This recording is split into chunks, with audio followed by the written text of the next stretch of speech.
नमस्कार, छत्तीसगढ़ डिबेट में आपका स्वागत है। सीजीपीएससी होगी पारदर्शी। दरअसल सरकार जो है, जो भी हो, वो कहती है कि हर चीज़ जो है पारदर्शी होनी चाहिए, लोगों को उसके बारे में सब कुछ मालूम होना चाहिए, ऐसी प्रक्रिया हो कि लोगों को उस पर संदेह ना हो। अब चूंकि छत्तीसगढ़ जो पीएससी है उसके कारनामे ऐसे हैं कि बहुत सारी चीज़ों में लोगों को लगा कि यहाँ पता नहीं क्या घाला घोटाला होता है, और सीबीआई भी इसकी जांच कर रही है और बहुत सारी चीज़ें इसके संदेह के दायरे में। और ये कोई पहली बार नहीं हुआ है कि सीजीपीएससी के साथ ऐसा कुछ हो रहा है। सीजीपीएससी बनने के बाद बहुत बार इसमें बहुत तरह के इस पे आरोप प्रत्यारोप लगते रहे हैं। तो छत्तीसगढ़ लोक सेवा आयोग यानी कि सीजीपीएससी द्वारा आयोजित परीक्षाओं को भी संघ लोक सेवा आयोग यानी कि यूपीएससी के मॉडल के अनुरूप पारदर्शी बनाया जाएगा। सीजीपीएससी को पारदर्शी बनाने के नियम कायदे को तय करने के सुझाव के लिए एक आयोग का गठन किया गया है। इस आयोग का अध्यक्ष संघ लोक सेवा आयोग के पूर्व अध्यक्ष प्रोफेसर डॉक्टर प्रदीप कुमार जोशी को बनाया गया है। सरकार की इस पहल को कांग्रेस ने ढकोसला बताया है। कांग्रेस जो मुख्यमंत्री विष्णुदेव साय के नेतृत्व वाली भाजपा सरकार ने सीजीपीएससी में किसी प्रकार की गड़बड़ी ना हो, इसके लिए यूपीएससी की तर्ज पर मोबाइल ऐप बनाया है। यह ऐप इसी साल सितंबर में शुरू हो जाएगा। सीजीपीएससी परीक्षा में शामिल होने के लिए परीक्षार्थियों को जो इसके माध्यम से वे आवेदन करेंगे और ऐप में ही रिजल्ट भी देख सकेंगे। साथ ही आयोग की ओर से जारी प्रवेश पत्र में भी क्यूआर कोड होगा जो परीक्षा सेंटर में स्कैन किए जाएंगे या डिटेल मिलान होने के बाद ही एंट्री दी जाएगी। सरकार की इस कवायद को कांग्रेस ढकोसला बताते हुए कह रही कि इससे पहले भी सीजीपीएससी की परीक्षा यूपीएससी की तर्ज पर ही होती थी। वही इस प्रयास को भाजपा आधुनिक तकनीक के माध्यम से पारदर्शिता और निष्पक्षता आने का दावा कर रही है। इस पर चर्चा करने से पहले सुनते हैं कि इस बारे में जो नेता हैं उनकी अपनी प्रतिक्रिया क्या है। पहले भी तो इससे पहले भी यूपीएससी के तर्ज पर ही होता था। कुछ नहीं है, भारतीय जनता पार्टी का ये ढकोसला है। अगर इसको पारदर्शिता करे तो मैं समझता हूँ इससे बेहतर और कुछ नहीं हो सकता। डॉक्टर खूबचंद बघेल स्वास्थ्य योजना जो उसका नाम बदला जा रहा है, इसमें सोनी समाज में काफी रोक है, आप इसको क्या कहेंगे? स्वाभाविक ही है, इसमें समाज आक्रोशित होगा। साथ ही डॉक्टर खूबचंद बघेल छत्तीसगढ़ के गौरव थे और रहेंगे। हमारी सरकार ने उनके नाम से अगर योजना बनाई तो भारतीय जनता पार्टी उसको बंद क्यों करे? एक समिति बनाई है कि छत्तीसगढ़ पीएससी का परीक्षा पारदर्शी हो, निष्पक्ष हो, और उसके लिए एक कमेटी बनाई है। वो कमेटी की रिपोर्ट आना अभी शेष है। जैसे ही रिपोर्ट आएगी, जो आधुनिक तकनीक के माध्यम से भी पारदर्शिता निष्पक्षता लेकर आना है, तो वो हमारी सरकार जरूर उस पर विचार करेगी।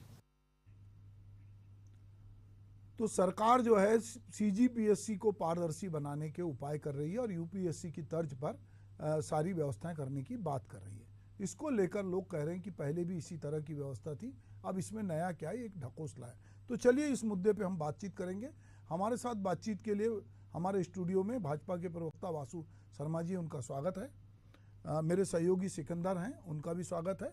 और हमारे साथ कांग्रेस के प्रवक्ता जो हैं अमित श्रीवास्तव जो हैं, वो भी हैं, उनका भी स्वागत है। तो सबसे पहले मैं चाहूँगा कि वासु जी, ये जो व्यवस्था हो रही है जो सीजीपीएससी को लेकर, इसमें चूँकि भाजपा ने चुनाव के समय प्रदर्शन किया और ये आरोप भी लगे, पर मज़ेदार बात ये है कि इसमें जो हाई कोर्ट में केस गया था, जो भाजपा के नेता ननकीराम कंवर जी ले गए थे, उसमें उनकी याचिका पे जिस तरह बातचीत हुई थी, तो वो 14-15 लोग जिन पे ये आरोप था, जिन्होंने अभी तक ज्वाइन नहीं किया है, सीबीआई वहीं तक जांच कर रही है। जबकि बहुत सारे लोग कह रहे हैं कि इसमें आगे भी पीछे भी बहुत गड़बड़ियाँ हुई है, तो ये दायरा सीमित हुआ है। तो लोगों के मन में था कि जब पीएससी की कार्यप्रणाली को लेकर जाँच हो रही है तो पूरी जाँच क्यों नहीं हो रही है, केवल वहाँ तक जाँच होकर अगर वो जो लोग ज्वाइन भी नहीं किए हैं, जिनको अभी आपने संदेह के आधार पर ज्वाइन भी नहीं करने दिया है, वो अगर उन्हीं तक जांच होगी तो बाकी जो लोग ज्वाइन कर चुके हैं या जिनके बारे में लोगों को संदेह कि ये भी कहीं ना कहीं अलग अलग तरीके से घुसे हुए हैं, तो ये कहीं फिर कैसे इसमें पारदर्शिता आएगी? देखिए सुभाष जी, सबसे पहले तो आपके सभी दर्शकों को नमस्कार, जितने पैनलिस्ट साथी बैठे उनको भी नमस्कार। निश्चित रूप से पिछले 5 साल में जिस पीएससी की हालत कांग्रेस सरकार ने खराब करके रखी हुई थी, छात्रों का भरोसा उठते जा रहा था। किस प्रकार से नेता अधिकारियों के बच्चों को पीछे गेट से एंट्री मिल जाया करती थी, किस प्रकार से चेयरमैन के बच्चों को, जिस चेयरमैन को उस टीम में नहीं रहना चाहिए, उस चेयरमैन की इंटरव्यू की टीम में भी कुछ चेयरमैन उपस्थित होकर अपने भतीजा परिवारवाद करके एंट्री करा लिया करते थे। उससे छात्रों का भरोसा उठ गया है। अब निश्चित रूप से भारतीय जनता पार्टी की सरकार इसमें कुछ कमेटी भी गठन की है कि कमेटी का सुझाव भी आना बाकी है, लेकिन इसमें एआई तकनीक का भी सहारा लेंगे। आज जहाँ पे आपने जहाँ से ज़्यादा बात की क्यूआर कोड की, क्यूआर कोड से क्या होगा सुभाष जी, अगर अब हम किसी परीक्षार्थी के मोबाइल ऐप, जैसे यूपीएससी का एक मोबाइल ऐप होता है वैसे पीएससी का मोबाइल ऐप बन जाएगा। उसके आधार पर उनको बच्चे को ना तो किसी कैफ़े में जाके अपना फॉर्म भरने की ज़रूरत, और एक बार किसी बच्चे ने एंट्री कर दिया तो दूसरे परीक्षा के लिए भी उसके ऑटोफिल का ऑप्शन रहेगा, वो उसमें हो जाएगा। दूसरी बात, जब आप क्लास में आप जाते हैं, परीक्षा देने जाते हैं, तो हम पेपर का वो दिखाते हैं, आप मोबाइल ऐप की जरिए स्कैनर रहेगा, तो जो परीक्षा में गड़बड़ी का मामला आता था वो रुकने का काम होगा इससे। और निश्चित तौर पर आपने जहाँ तक बात कही कि इससे 14-15 लोग का निश्चित तौर पे संदेश जाना चाहिए कि किसी प्रकार का भ्रष्टाचार, किसी प्रकार का गलत नियत से काम पीएससी नहीं करेगा। यहाँ पर पारदर्शिता से काम करेगा। भारतीय जनता पार्टी पारदर्शिता से छात्रों को देखना चाहती है, पारदर्शिता से पेपर कराना चाहती है, इसलिए ये सब नियम लाए जा रहे हैं। और इसको पायलट प्रोजेक्ट के तहत सितंबर 2024 में होने वाले ट्रांसपोर्ट सब इंस्पेक्टर परीक्षा में इन सभी बदलाव को बतौर पायलट प्रोजेक्ट लिया जा रहा है। किस प्रकार से ये काम करेगा और आगे भी इस परीक्षा में इसको किसका उपयोग लिया जाएगा। जी अमित जी, जिस तरह की वासु शर्मा जी कह रहे हैं कि बहुत पारदर्शिता के साथ सरकार की नीयत है, और ये मैसेज जाना चाहिए कि भाई प्रक्रिया जो है वो जटिल है, और मगर वो सरल भी है, जटिल है, पर वो पारदर्शी है और इसमें कोई घाला घोटाला नहीं होगा। और इनका कहना है कि पिछले 5 साल में कांग्रेस के कार्यकाल में पीएससी में बहुत सारे घोटाले हुए और पीएससी की जो साख खराब हुई है, इसलिए सरकार को इतने कड़े कदम उठाने पड़े। अमित जी, देखिए निश्चित तौर पे पीएससी में या यूपी है और जो मेहनती छात्र होते हैं उनके साथ निश्चित तौर पे सुभाष जी ये धोखा है। लेकिन लगातार अगर आप देखेंगे, अगर इनको पारदर्शिता बनाना था, अगर इनको इनकी नीयत साफ होती, तो मुझे लगता है आपने एक नाम का जिक्र किया था। मैं आपके लोकप्रिय चैनल पे आपके बुद्धिजीवी दर्शकों के लिए कुछ फैक्ट्स एंड फाइंडिंग्स लाना चाहता हूं। आपने कहा था कि एक ऐप इन्होंने बनाया है और इसकी अध्यक्षता प्रदीप जोशी जी करेंगे। मैं मेरे ख्याल से मैं राइट हूँ? बिल्कुल बिल्कुल जी। प्रदीप जोशी जी जो हैं वो मध्य प्रदेश पीएससी में भी रहे हैं, यूपीएससी में भी रहे हैं, छत्तीसगढ़ में भी रहे हैं जी। बिल्कुल। देखिए लगातार अगर आप देखेंगे, मध्य प्रदेश में भी वो रहे, यूपी पीएससी में भी है, नेशनल में भी रहे, और लगातार मैं आपके माध्यम से बताना चाहता हूँ, वासु शर्मा जी भी अपना ज्ञान को दुरुस्त कर लें। Pradeep Kumar Joshi who has joined a member of Union Public Service Commission on 12/5/2015 and assumed as a charge of a chairman of UPSC, और उसके पहले he was a former service commissioner of Madhya Pradesh public service commission. देखिए कितना भ्रष्टाचार का आरोप लगा था, हमने देखा है मध्य प्रदेश में भी, पीएससी में लगा, सारा कुछ लगा। और कुछ और फैक्ट्स मैं आपके सामने लाता हूं कि पिछले अगर 8 सालों में आप देखेंगे, 7 सालों में 70 से ज्यादा पेपर लीक हुए, जिसमें यूपी में 8 बार, गुजरात में 14 बार, राजस्थान में 13 बार, और लगातार अगर आप देखेंगे तो दूसरे बिहार में, जहां पर आज भी इनकी सरकार है, सबसे ज्यादा पेपर लीक यही 3-4 स्टेट में हो रहे हैं। तो इनकी सोच भी नहीं है। और लगातार अब इस देश की जनता सुभाष जी कह रही है कि देश में डबल इंजन की सरकार है, और अब इस जनता के लिए, छात्रों के लिए ट्रबल इंजन की सरकार हो गई है। और हमने देखा कैसे देश के शिक्षा मंत्री जी ने आके कैसे ये कहा था, उसके बाद उन्होंने माफी मांगी। और लगातार मैं आपको बताना चाहता हूं, ये देश की जनता मान भी चुकी है और कहती भी है कि ऊपर लीग सरकार है और यहाँ वीक सरकार है। तो लगातार अगर आप देखेंगे, मुझे ऐसा लगता है अगर निश्चित तौर पे अगर कोई भी अगर हम ऐप बनाते हैं जिससे पीएससी, यूपीएससी, सारा चीजें उसमें पारदर्शिता होना चाहिए, फ्री एंड फेयर होना चाहिए, मुझे लगता है कि उस पर इनिशिएटिव निश्चित तौर पे लेना चाहिए। लेकिन इनकी मंशा पे हमें शक है जी। तो आप कह रहे हैं कि प्रदीप कुमार जोशी जिनकी अध्यक्षता में यहाँ पर ये सुधार के लिए कमेटी बनी है, आप उनको लेकर, चूंकि उनको आपको लगता है कि वो खुद अलग अलग जगह रहे हैं और उन पर भी चार्जेस लगे हैं, जिसको लेके अभी पिछले दिनों लोकसभा में भी लोगों ने बातचीत उठाई। पर कल परसों बृजमोहन अग्रवाल ने लोकसभा में भी ये मामला बहुत पुरजोर तरीके से उठाया और उन्होंने सोनवानी का नाम भी लिया कि उनको जेल में होना चाहिए। और लगातार लोग कह रहे हैं कि भाई ये पीएससी के चेयरमैन थे और इन्हीं के भाई भतीजे, ये रिश्तेदार, ये कोई इंसिडेंस तो नहीं हो सकता। खैर, मामला अभी सीबीआई जांच में है, तो ये जब जांच होगी तब ये बात निकल के सामने आएगी कि वाकई में ये लोग होशियार थे या इन्होंने भी कोई सांठ-गांठ की है या किस तरह से पास किया है, तो ये तो बाद में पता चलेगा। पर अभी जो है प्रारंभिक रूप से कांग्रेस को इस बात की आपत्ति है कि ये जोशी जी जो इसमें हैं, जांच आयोग में सुधार की बात कर रहे हैं, वो खुद इसमें इनका कहीं ना कहीं नाम आ रहा है। आप यही कहना चाहते हैं? देखिए, मेरा यही मानना है कि देश में बहुत से प्रबुद्ध जन हैं, बहुत से ऐसे काबिल लोग हैं। मैं किसी पे क्योंकि मैं व्यक्तिगत उन्हें नहीं जानता, इसलिए मैं बहुत आरोप नहीं लगा पाऊंगा, लेकिन मैंने सुना है और मैंने बहुत से देश के बड़े बड़े नेताओं पे उन पे आरोप लगाते देखा है कि ऐसा इनके कार्यकाल में हुआ। तो मुझे लगता है जब अब इनके किसी के ऊपर अगर उंगलियां उठ रही हैं, तो मुझे लगता है सरकार को किसी और व्यक्ति को बनाना था। और मुझे लगता है कि अगर लगातार और भी देश में बहुत सारे प्रबुद्ध जन हैं, बहुत सारे हमारे ऐसे लोग हैं जो इसको और पारदर्शी बना सकते थे और अच्छे से कर सकते थे, लेकिन बार बार जो भाजपा सरकार को एक ही व्यक्ति का पसंद आना, मुझे लगता है अपने आप में भी एक जांच का विषय और प्रश्न चिन्ह तो उनके ऊपर उठता ही है।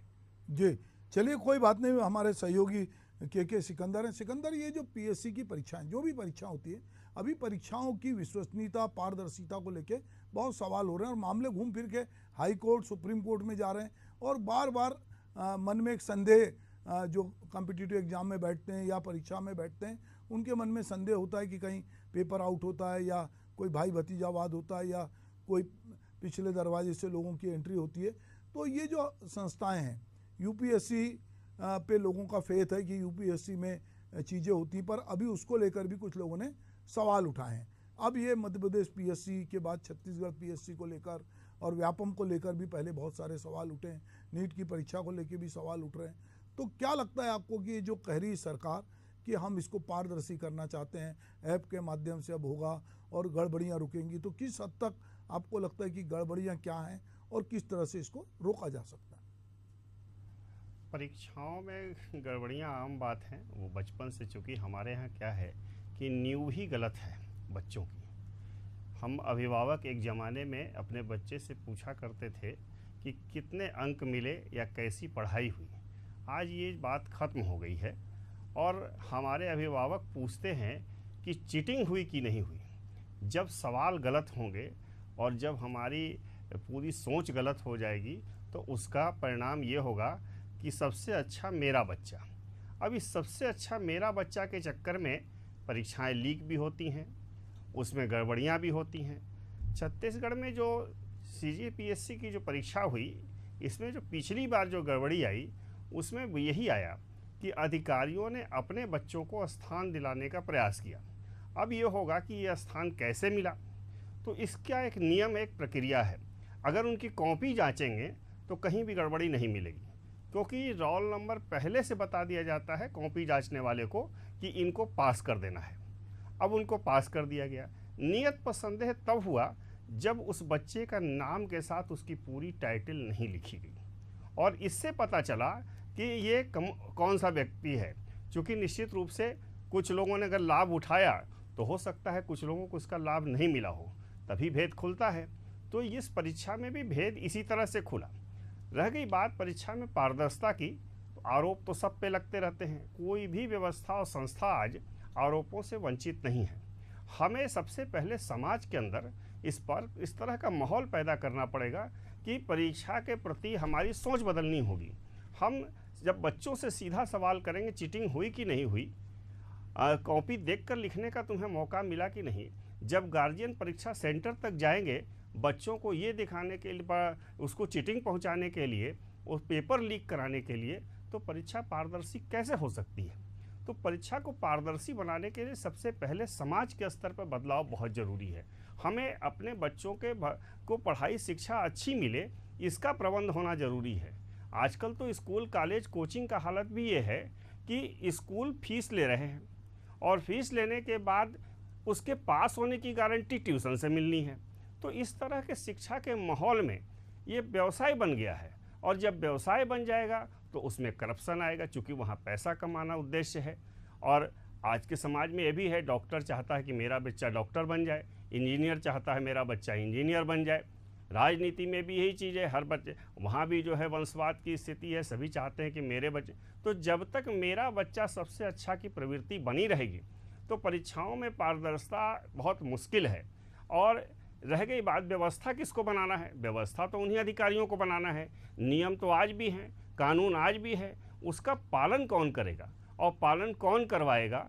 और निश्चित रूप से पालन करने वाले और करवाने वाले अगर स्वच्छ रहेंगे और पारदर्शी रहेंगे तो निश्चित रूप से सबसे हमारे देश में जो सबसे बड़ा संकट है वो चरित्र का संकट है।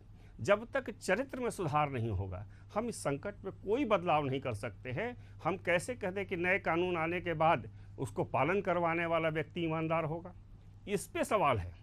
आज जैसे जोशी जी पे सवाल ये खड़े हो रहे हैं कि उनके कार्यकाल में परीक्षाएं लीक हुई, उन पे आरोप लगते रहे। अब मुझे नहीं मालूम कि कितने सिद्ध हुए हैं, क्योंकि इस देश की राजनीति बताती है कि आरोप लगा दो और फिर उसे दोषी मान लो, और नैतिकता की जिम्मेदारी केवल अधिकारियों पर होती है कि वो नैतिकता का जिम्मेदारी, लेकिन राजनीति कभी अपने नैतिकता का पालन नहीं करती है।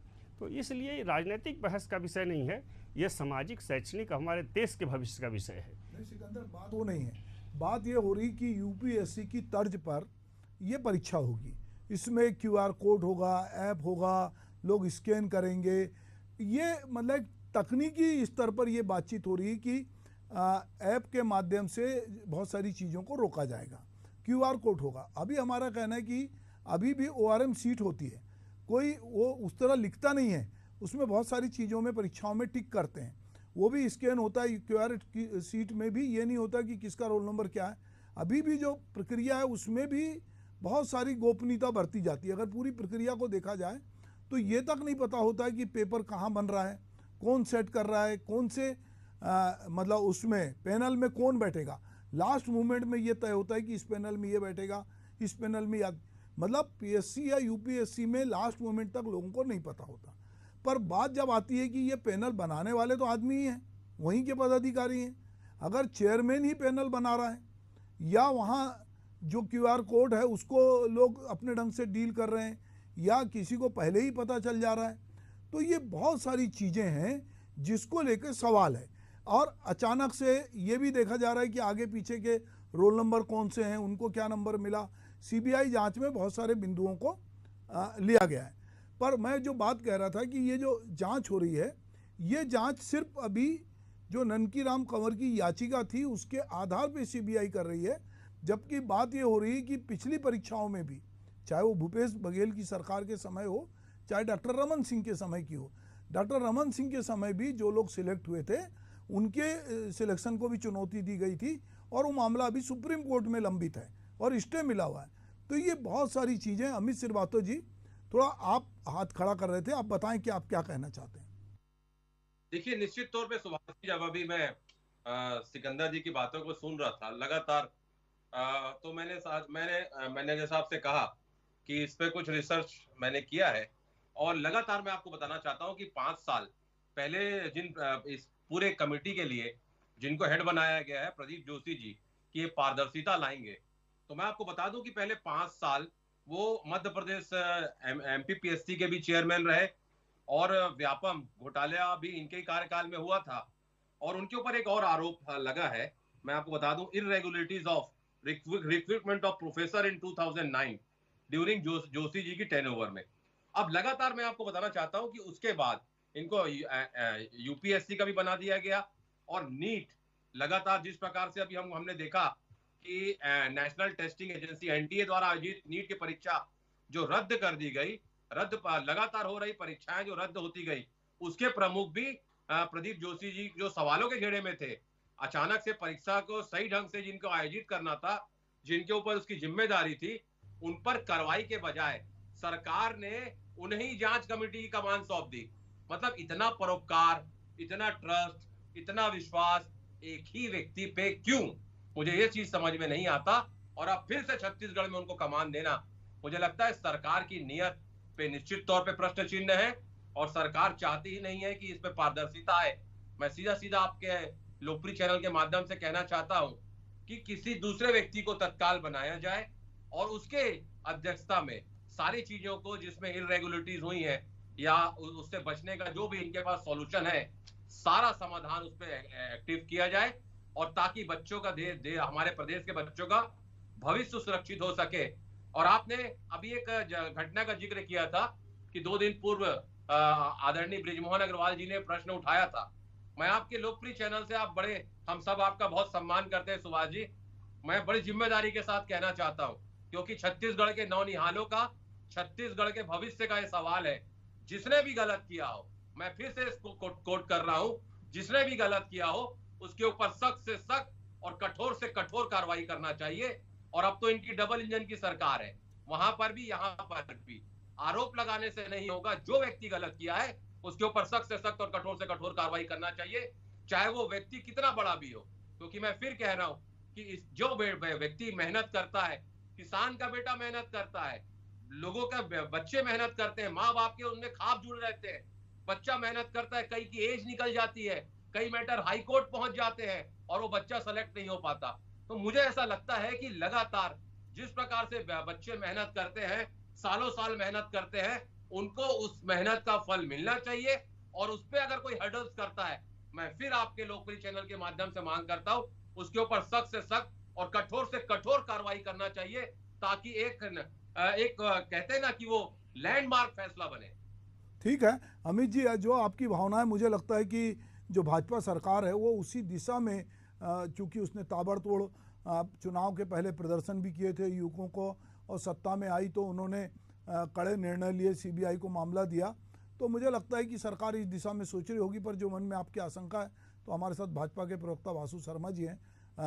वासु जी, जैसा आप अमित जी की बात सुन रहे हैं कि वो चाहते हैं कि कोई आदमी हो, ये नहीं कह रहे कि हमारी पार्टी का या उसका या उस शासन का, पर ये बच्चों के साथ खिलवाड़ है और इस पर कड़ी से कड़ी कार्रवाई होना चाहिए। जी चलिए सुभाष जी, कम से कम कांग्रेस के प्रवक्ता ये मान रहे हैं कि अब आज गड़बड़ी हुई है। यही तो सवाल था छात्रों का कि छात्र जब भी गड़बड़ी की मांग उठा रहे थे तब इनकी सरकार सोई हुई थी, छात्र सड़क पर थे तब इनकी सरकार सोई हुई थी। क्या टामन सिंह सोनवानी को कांग्रेस की सरकार ने बर्खास्त किया? क्या उस पद से तत्काल प्रभाव से हटा दिया? सोई हुई थी सरकार। क्या उनके खिलाफ केस दर्ज किया?